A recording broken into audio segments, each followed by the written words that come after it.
आज चाहिँ हामीले अटो साइज र पासपोर्ट साइज फोटो बनाउन सिक्छौँ। यसको लागि चाहिँ यसलाई चाहिँ पहिला म जुम गरिहाल्छु किबोर्डबाट कन्ट्रोल प्लस प्लसले यो 300% यो जुममा यसलाई चाहिँ पेन टुलले चाहिँ यो सिलेक्ट गर्नुपर्ने हुन्छ। यसको लागि चाहिँ हामी पेन टुलमा जान्छौँ, नभए किबोर्डबाट कन्ट्रोल पी थिच्दा पनि हुन्छ।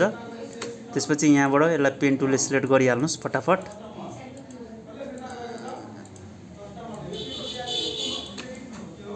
धेरै बाहिरबाट व्हाइटबाट चाहिँ सिलेक्ट नगर्नु होला, बरु 2-4 पिक्सेल भित्रै होस्, तर चाहिँ यो बाहिरबाट चाहिँ सिलेक्ट नगर्नुस्, फेरि यो काटेको जस्तो देखिन्छ। फेरि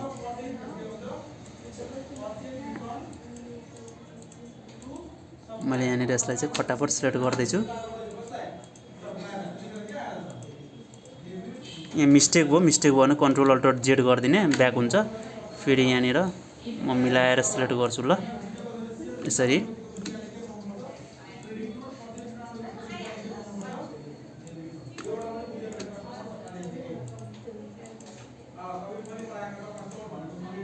ठिक छ, अब योभन्दा मुनिको त हामीलाई चाहिँदैन नि।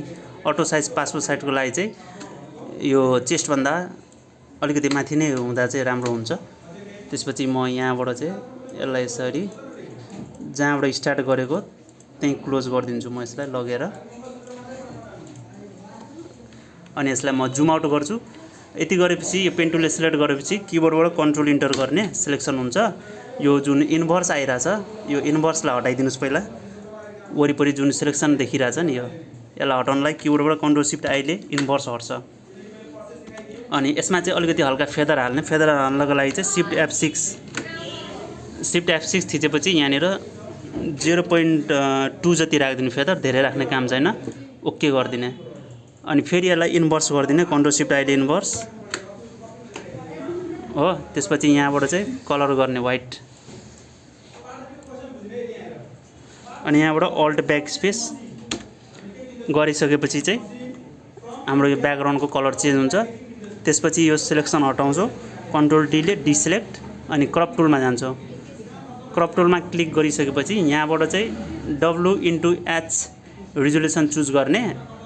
अनि यहाँनिर चाहिँ पासपोर्ट साइजको लागि चाहिँ चौडाइ चाहिँ 29 mm जति राख्ने, अनि हाइट चाहिँ 35 mm, अनि यो रिजोल्युसन हो, रिजोल्युसन चाहिँ 300 राख्ने। यो चाहिँ पिक्सेल पर इन्चमा हुनुपर्छ, यो पिक्सेल पर इन्चमा हुनुपर्छ यो। त्यसपछि यसलाई चाहिँ अनि यो सिफ्ट थिचेर कुनाबाट चाहिँ यसलाई सानो गर्ने, पिक्चरलाई यतापट्टि मुभ गर्ने अलि। अझै यसलाई अलिकति म बढाइदिन्छु सिफ्ट थिचेर।